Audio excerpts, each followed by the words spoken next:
Officer spits on black man, then realizes he's the new police chief in town today. I've got a story that will leave your jaw on the floor. Imagine walking into a place where you're supposed to lead with honor, only to be humiliated by those you've come to command. A black man enters a police precinct in plain clothes and is immediately disrespected, mocked, and then spat on by a white officer who thinks he's just another nobody off the street. But the moment that officer learns the man he just assaulted is actually the new chief of police, that's when everything changes. What happens next exposes a culture of arrogance, racism, and a jaw-dropping twist that this department will never forget. Stick around because this is one wake-up call that hits harder than a badge to the chest. A new police chief walks into his precinct undercover hoping to observe his officers without their masks on. But when a white cop spits in his face thinking he's just a nobody, the entire room is moments away from a shocking revelation that will leave them all reeling. It was a muggy Tuesday morning in August when Ethan Walker, a newly appointed police chief, stepped out of his car in the heart of Blue Ridge, a small city tucked away in the rolling hills of North Carolina. Dressed in a simple plaid shirt, worn jeans, and scuffed sneakers, he didn't look the part of a man who had spent 2 decades climbing the ranks in law enforcement. That was exactly his intention. Ethan believed in seeing things for what they truly were not, through the polished lens of scheduled meetings or rehearsed welcomes. As a black man stepping into a leadership role in a precinct plagued by whispers of misconduct, he wanted to observe the department unfiltered. What better way to do that than to blend in? The precinct's parking lot buzzed with officers coming and going. Ethan scanned the area, noting the casual banter and occasional glances his way. No one seemed to recognize him, which was unsurprising. His appointment had been announced just days ago, and he had chosen not to publicize his arrival until the official inspection later that morning. He adjusted the brim of his baseball cap and took a deep breath. The weight of his mission to root out the toxicity festering within the department pressed heavy on his shoulders. He was no stranger to resistance, but he knew this job would test him in ways he hadn't yet imagined. As he approached the building, the faint sound of laughter carried through the air. Ethan stepped through the precinct's side entrance unnoticed. Among the hum of casual chatter and ringing phones, the tiled floors glistened under harsh fluorescent lights, and the smell of stale coffee hung in the air. He walked slowly, observing the dynamics around him. Groups of officers huddled near desks, some swapping stories, others reviewing paperwork. No one paid him much attention until he paused near the break room. "Hey, you!" A sharp voice cut through the noise. Ethan turned to see a white officer striding toward him, a smug grin plastered on his face. His badge read, Jack Stevens. Behind him, a few others leaned against the wall, watching with interest. Ethan opened his mouth to speak, but Jack didn't give him the chance. "Lost, are we? This isn't a shelter," the officer said, his tone dripping with condescension. "You need to take that mess somewhere else." Ethan froze, the words landing like a punch. He wasn't sure whether to correct the man immediately or let the scene unfold further. Before he could decide, Jack stepped closer, his voice rising for the benefit of his audience. "Didn't you hear me get out of here? We don't need people like you hanging around." Laughter erupted from the onlookers. Ethan clenched his jaw, his heart pounding. He tried to speak, but Jack leaned in his face inches away. Then, without warning, the officer spit straight into Ethan's face. Time seemed to stop. Ethan's breath hitched as the warm saliva dripped down his cheek. Around him, the laughter grew louder. One officer slapped the table, doubling over in amusement, while another muttered something about showing the riffraff their place. Ethan's mind raced. He could feel his pulse pounding in his ears, but he kept his composure. He reached into his pocket, pulling out a handkerchief to wipe his face, his movements slow and deliberate. "Is this how you treat everyone who walks through these doors?" he asked, his voice calm but firm. Jack smirked. "Only the ones who don't belong here." The group burst into laughter again, but Ethan said nothing. Instead, he turned and walked down the hallway, leaving the officers behind as he headed toward the precinct's main office. An intercom crackled to life, calling all personnel to the briefing room. It was time. The briefing room was abuzz with chatter as officers filed in, some carrying coffee mugs, others laughing over inside jokes. Ethan entered through a side door, now holding a folder that bore the precinct's official seal. He stood just out of view, watching the room fill with familiar faces, some still chuckling from the earlier incident. At the front of the room, David Montgomery, a stout man with a graying mustache, called for order. "All right, settle down, everyone. We've got an important introduction today." The officers quieted, their curiosity piqued. Jack leaned against the wall, his arms crossed, a smug expression still plastered on his face. The man was clearly enjoying his morning. Captain Montgomery cleared his throat. "As most of you know, Chief Caldwell retired last month. We've been waiting for his replacement, and I'm pleased to introduce our new leader, a man with an impressive record and a vision for this department." Ethan stepped forward, his footsteps measured. The room froze as he walked to the podium, his presence commanding attention. He placed the folder on the lectern and slowly scanned the room. His calm demeanor only heightened the tension. Jack's smirk faltered. The color drained from his face as recognition dawned. The other officers exchanged uneasy glances, some whispering, others staring at Ethan with wide eyes. "Good morning," Ethan began, his voice steady. "My name is Ethan Walker. As of today, I'm your new chief of police."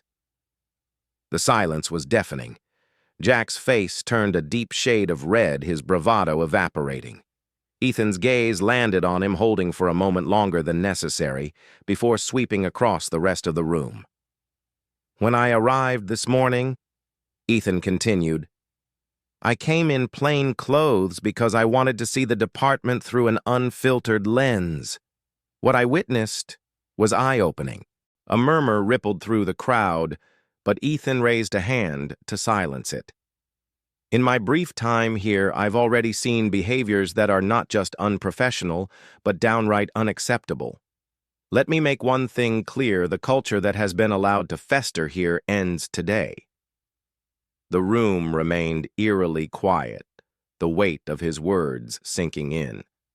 Jack shifted uncomfortably, his eyes darting to the floor. Ethan took a step closer to the edge of the podium, his tone sharp but controlled. "Respect is not optional. It's the foundation of what we do as law enforcement. Without it, we fail not just each other, but the community we serve." He let the silence hang for a moment, watching the officers squirm under his gaze. "This morning, some of you laughed at what you thought was just another powerless man being put in his place. But let me remind you, everyone who walks through those doors deserves respect, whether they're wearing a badge or not." His words cut through the room like a blade. No one dared to move. Ethan let the silence linger, his gaze unwavering. The tension in the room was palpable, each officer acutely aware of the weight of his words. Jack shifted again, his discomfort evident as beads of sweat formed on his brow. But Ethan wasn't done.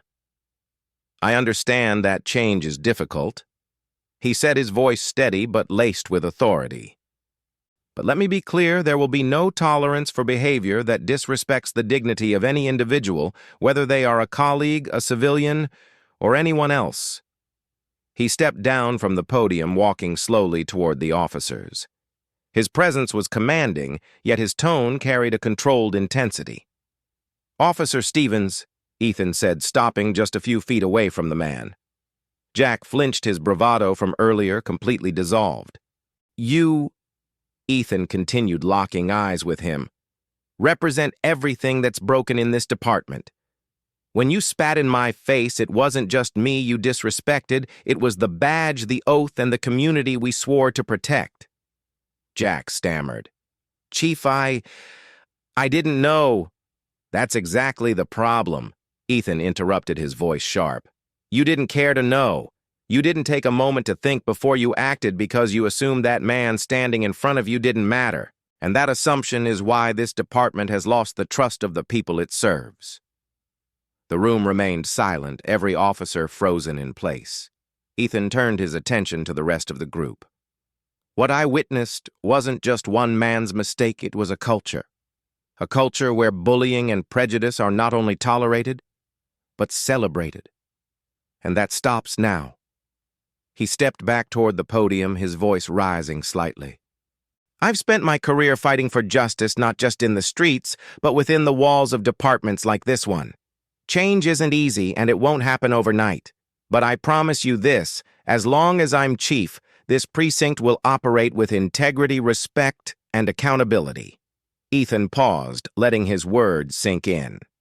Then, with a slight nod toward Captain Montgomery, he concluded, effective immediately, Officer Stevens is suspended pending an internal investigation. And for those of you who think this is just a slap on the wrist, think again. This is the first of many changes. Gasps rippled through the room. Jack's face turned crimson, his jaw tightening as he avoided the stares of his peers. Ethan, unfazed, stood tall. This isn't about punishment, he said firmly. It's about setting a standard. If you're not willing to rise to it, this isn't the place for you. He glanced around the room one last time, his eyes locking with each officer's. If you're ready to do better to be better, then we'll move forward together. But know this, I will hold you accountable every step of the way. The meeting ended with a heavy silence. Officers shuffled out of the room without their usual chatter. Ethan remained at the podium for a moment, watching as Jack stormed out, his face a mix of embarrassment and anger. The other officers avoided eye contact, their expressions ranging from guilt to quiet contemplation. Back in his office, Ethan sat down at his desk, exhaling deeply. He knew this was just the beginning. Years of entrenched attitudes wouldn't change overnight, and for some, they might never change at all. But he hadn't come to Blue Ridge to make friends. He came to make a difference. The phone on his desk rang. It was Captain Montgomery. Chief, I wanted to say you handled that better than most would have, Montgomery said, his voice tentative. Thanks, Captain, Ethan replied. But the real work starts now. I need a full review of Stevens's history on my desk by tomorrow. Complaints incident reports everything. You got it, Montgomery said before hesitating. And Chief, I think you shook a few of them today, in a good way.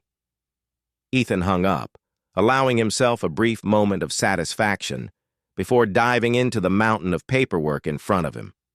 Over the next few weeks, the precinct was a different place. Officers who once laughed at Jack's antics now avoided him altogether. Whispers of his suspension spread through the department.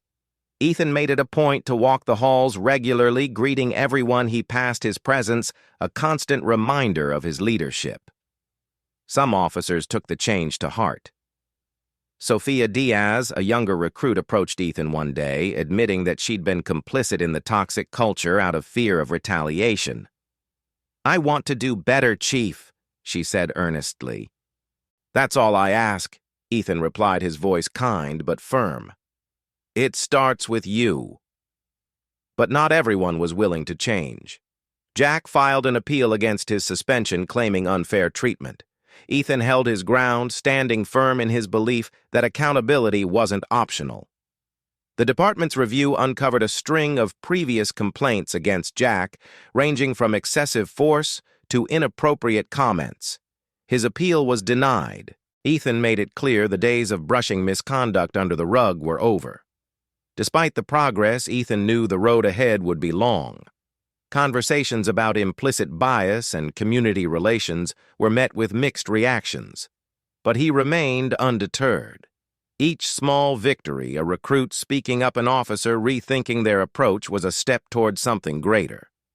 One morning, Ethan attended a community event where he met a young boy who shyly approached him. Are you really the chief? The boy asked, his eyes wide with wonder. I am, Ethan said with a smile. My dad says the police don't care about us, the boy said, his voice barely above a whisper. Ethan crouched down to meet his gaze. I can't change the past, he said gently, but I promise we're working to do better. And if you ever need help, you come find me, okay? The boy nodded, a small smile breaking across his face. It was moments like this that reminded Ethan why he had taken the job in the first place. By the end of his first year, the precinct was far from perfect, but it was undeniably different. Officers who couldn't adapt were gone, replaced by recruits who shared Ethan's vision for a fair and respectful department. The community, once skeptical, began to see signs of change, a renewed effort to build trust and bridge divides. Ethan stood in the precinct's main hallway one evening, watching as officers filed out after their shifts. The laughter and camaraderie felt different now, not at someone's expense, but genuine and inclusive. He knew there would always be challenges ahead, but for the first time he felt hopeful. Change was never easy, but it was worth every fight. In the end, what started as a moment of humiliation became a turning point, not just for one man, but for an entire precinct. Chief Ethan Walker didn't raise his voice or retaliate with anger. He led with dignity, and in doing so, he reminded everyone that true power lies in restraint, integrity, and the courage to demand better. But here's the real question for all of us. Would that officer have acted differently if the man walking through those doors had been white? Or is this the uncomfortable truth many still don't want to face? What would you have done in Ethan's shoes? Let us know your thoughts in the comments, especially if you've ever witnessed or experienced something similar. If this story moved you, if it made you think, or even if it made you uncomfortable, that's the point. So please like the video, subscribe to Soulful Stories II, and share this with someone who still believes respect should be earned based on rank, not on race. We tell stories that matter because change begins with awareness. And sometimes, the most powerful stories are the ones that make us confront ourselves.